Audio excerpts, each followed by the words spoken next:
OLED가 가진 그 수많은 장점들에도 불구하고 몇몇 분들께 외면받고 있는 이유는 유기물이기 때문에 상대적으로 한정된 수명을 가질 수밖에 없는 이 세 개의 유기 소자들 중 특히 청색 소자의 수명이 짧기 때문이죠. 그러다 며칠 전 국내 연구진이 바로 이 청색 소자의 난제를 풀었다는 제목의 기사가 나왔는데요. 정말 기사의 제목처럼 이번 연구가 OLED의 난제를 풀었는지 간단히 이야기 나눠보고자 합니다. All about IT Gadget Soul.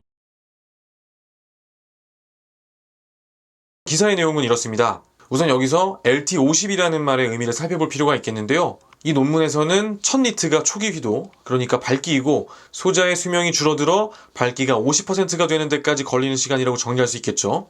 이 시간이 무려 3만 시간이 된다는 이야기입니다. 언뜻 보기에는 스마트폰을 보통 2년 정도 쓰니까 여러 가지를 감안해도 충분히 사용할 수 있겠구나 이렇게 해석하는 경우도 있겠는데요. 하지만 조금 자세히 살펴보면 본인의 난제를 풀었다 이렇게 이야기할 단계는 아니라는 점 확인할 수 있겠습니다. 우선 이 LT50과 관련해서는 이 논문에서 밝히고 있는 것처럼 소자의 수명 증대를 이야기하기에는 더없이 좋은 지표인 것은 맞습니다. 논문에서 이 LT50을 설명하며 사용된 그래프를 가져와 봤습니다. 언뜻 보기에는 생각보다 밝기가 잘 유지되다가 나중에 급격히 떨어지는 것처럼 보이기 때문에 생각보다 이 밝기가 유지가 잘 되는구나 이렇게 생각이 드는 분들도 계시겠죠. 그런데 X축을 보면 간격이 일정한 게 아니죠. 등차가 아닌 등비 수열로 늘어나고 있습니다. 이 그래프를 X축 간격을 동일하게 다시 그려보면 이런 모양이 나오게 되고 언뜻 보기에 다소 커 보이는 이 3만이라는 숫자를 두고 기사의 내용처럼 계산하는 것이 무리라는 점 다시 한번 이해해 볼 수 있는 그런 부분이 되겠습니다. 번인이 시각적으로 인지되는 것은 주변 소자들과의 밝기 차이로 인한 것이기 때문에 이 청색 소자의 밝기 하락이 50%까지 오기 훨씬 이전에 이미 번인이 발생하게 되죠. 다른 색 소자들이 가진 수명이 보이시죠? 최소 공 하나가 더 붙어 있습니다. 그리고 이 자료가 2012년의 자료인 것을 감안해보면 기사의 제목처럼 청색 소자의 난제가 풀렸다 혹은 번인 문제와 관련한 놀랄만한 진전이 있었다 이렇게 말하기에는 아직 부족한 감이 있습니다. 기사 내용에 조금 아쉬운 부분이 있지만 그것 때문에 이번 연구 성과까지 가려져서는 안 되겠죠. 이번 연구의 내용에 대해 다시 정리해서 말씀드리고 싶습니다. 이번 연구 성과로 이야기되는 이 청색 소자의 수명과 관련해 이 표를 함께 보면 좋을 것 같은데요. 이 M7, M8 이렇게 되어 있는 것이 삼성의 OLED를 만드는 제로셋이죠. M8이 노트9까지 사용되고 있는 현 세대의 제로셋이고 각각의 이름이 공급처입니다. 구분을 위해 이 한국 기업들의 위치에 음영 표시를 해두었는데요.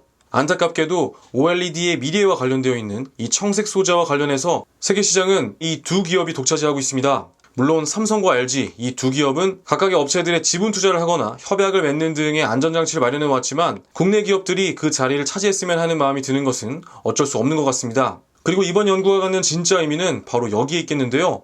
언젠가는 그것이 정말 가능할 수도 있겠다는 그런 기대를 갖게 하는 것이죠. 벌써부터 이 OLED 기술을 마이크로 LED 등에 의해 근시일 안에 대체되어 버릴 그저 과도기적 기술로 평가절하하는 의견들이 나오고 있는 것 같은데요. 아마 여기에 계신 많은 분들은 그 이야기가 사실과 다르다는 것 잘 알고 계시리라 믿습니다. OLED 기술이 아직 갈 길이 멀었다는 점은 인정해야겠죠. 하지만 반대로 그렇기 때문에 더 많은 발전이 있을 수 있는 그런 기술이라 생각합니다. 그리고 마이크로 LED가 활발히 사용될 시점에는 완성 형태로 진화한 지금의 LCD 디스플레이처럼 더 멋진 OLED의 모습을 역시 만나볼 수 있겠죠.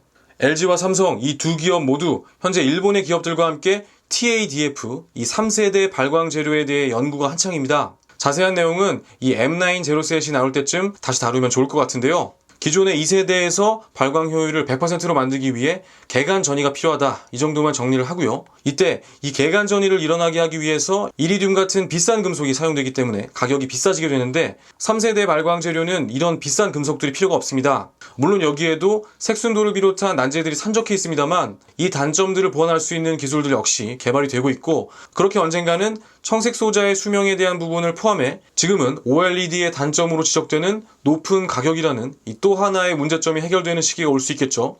지금보다 더 멋진 모습으로 우리 앞에 나타날 OLED의 모습을 함께 기대해봅니다. 날이 많이 추워졌습니다. 외출 시에 따뜻한 옷 챙겨 입으시고요. 행복한 가을의 시간 만끽하시길 바랍니다. 시청해주셔서 감사합니다. 행복한 하루 보내십시오.